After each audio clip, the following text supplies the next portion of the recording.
बिस्मिल्लाहिर्रहमानिर्रहीम। अस्सलाम वालेकुम friends, welcome back to my YouTube channel meals with Javeria. आज मैं आप लोगों के लिए कोई रेसिपी नहीं लेकर आई, लेकिन बहुत ही यूज़फुल शेयरिंग है जो मेरे लिए तो बहुत ही फ़ायदेमंद साबित होती है। तो सोचा आप लोगों के साथ भी शेयर कर दूँ। तो फ्रेंड्स, वक्त ज़ाया किए बगैर चलिए फिर स्टार्ट करते हैं। तो फ्रेंड्स, मैंने पुदीना ले लिया है और इसे धोकर अच्छे तरीके से खुश्क कर लिया है। ये देखिए फ्रेंड्स, ये बिल्कुल खुश्क है, इसमें बिल्कुल भी पानी नहीं है। आपको पहले से धोकर खुश्क करना बहुत ज़रूरी है। तो अब हम इसके पत्ते तोड़ लेंगे। आपने सिर्फ इसके पत्ते ही लेने हैं। ये देखिए, अब मैं इसी तरीके से बाकी सारे पुदीने के भी पत्तों को तोड़ लूँगी और डंडी को अगर आप चाहें तो पानी में डालकर रख दें, इसके दोबारा पत्ते निकल आएंगे और बाद में इसे आप गमले में लगा दीजिएगा। पुदीने की अफादियत को कौन नहीं जानता और गर्मियों के मौसम में ये बहुत ही अच्छा आता है। तो मैं इसे इसी तरीके से सेव कर लेती हूँ ताकि बाद में इसे फ़ायदा उठा सकूँ। तो ये देखिए फ्रेंड्स, पत्ते मैंने तोड़ लिए हैं, इसी तरीके से मैं बाकी के पत्ते भी तोड़ लूँगी। अभी मेरे पास हरा धनिया है। गर्मियों में ये बेच-बहा आता है और बहुत ही सस्ता मिल जाता है। इसे भी मैंने धोकर अच्छे तरीके से खुश्क कर लिया है और ये देखिए बिल्कुल भी पानी नहीं है इसमें भी। आपने अब इसके भी पत्ते तोड़ लेने हैं। तो इस तरीके से मैं एक डंडी को उठाऊँगी और इसके पत्तों को तोड़ लूँगी। पत्तों को हमने ये बारीक छोटी वाली डंडियों समेत तोड़ना है, क्योंकि सारा जायका इन्हीं छोटी डंडियों में होता है। ये देखिए, बड़ी डंडियों को हमने ज़ाया कर देना है और इसको पत्तों समेत तोड़ लेना है।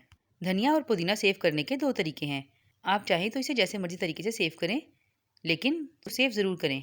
धनिया और पुदीना सेव करने के वैसे तो बहुत तरीके हैं, लेकिन जो तरीका मैं आप लोगों के साथ शेयर कर रही हूँ, अगर आप ये तरीका आज़माएँगे, तो आप 6 महीने तक बआसानी से फ़ायदा उठा सकते हैं।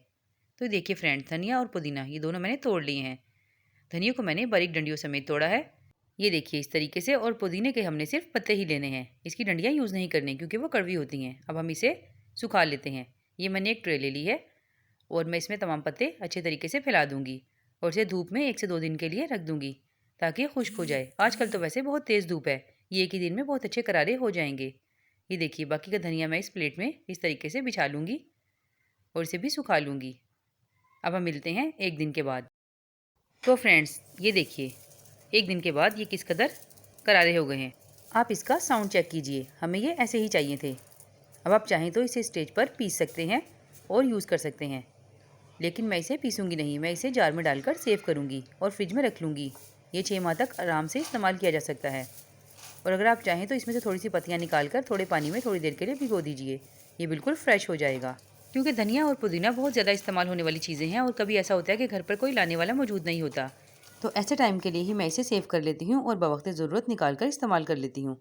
तो ये देखिए फ्रेंड्स, पुदीना हमारा रेडी हो गया है। अब मैं इसे साइड पर रख लूँगी और इसे फ्रिज में सेव कर लूँगी। तकरीबन 6 माह तक बआसानी इस्तेमाल किया जा सकता है। तो फ्रेंड्स, धनिया भी हमारा बिल्कुल खुश्क हो गया है। आपने देखा था ये कितना सारा था और खुश्क होकर ये इतना सा हो गया है। चलिए अब हम इसे ग्राइंड कर लेते हैं। ये देखिए, मैंने एक ग्राइंडर का जार ले लिया है। अब मैं सारा धनिया इसमें डाल दूँगी और इसे फ़ाइन पेस्ट बनने तक ग्राइंड कर लूँगी। आप चाहें तो इसे भी ऐसे ही सेव कर सकते हैं जैसे कि मैंने पुदीना सेव किया था, मगर मैं इसे ग्राइंड करके रखती हूँ क्योंकि ये इस तरीके से रायते और दही वगैरह में बआसानी इस्तेमाल किया जा सकता है। तो फ्रेंड्स, अगर आप लोगों को मेरी वीडियो पसंद आ रही है तो प्लीज़ मेरी वीडियो को लाइक कर दें और मेरे चैनल को सब्सक्राइब कर दें और साथ लगे बेल आइकन को भी लाजमी दबा दें ताकि मेरी हर नई आने वाली अपडेट आप सबसे पहले देख सकें। शुक्रिया। तो फ्रेंड्स, आपने देखा है कितनी आसानी से पाउडर बनकर तैयार हो गया है। अब मैं आपको इसे दिखाती हूँ कि कितना फ़ाइन तैयार हुआ है। ये देखिए, ये इतने सारे धनिए का सिर्फ इतना सा पाउडर ही तैयार हुआ है। ये देखिए, इसमें बिल्कुल भी किसी किस्म का कोई ज़रा नहीं है और ये बिल्कुल फ़ाइन पेस्ट है। अगर आपको ये फ़ाइन ना लगे तो आप बेशक इसे थोड़ा सा छान लीजिए, ये बिल्कुल फ़ाइन पेस्ट में तब्दील हो जाएगा। अब मैं इसे भी बोतल में डालकर फ्रिज में सेव कर लूँगी। अगर आप चाहें तो इन दोनों के अलावा भी और भी बहुत सी चीज़ों के पाउडर बनाकर सेव कर सकते हैं। वो रेसिपीज़ भी मैं बहुत जल्द आप लोगों के साथ शेयर कर दूँगी। आज के लिए बस इतना ही, फिर मिलूँगी आपसे एक ऐसे ही यूज़फुल रेसिपी के साथ। तब तक के लिए अपना बहुत ख्याल रखिएगा, दुआ में याद रखिएगा। अल्लाह हाफिज़।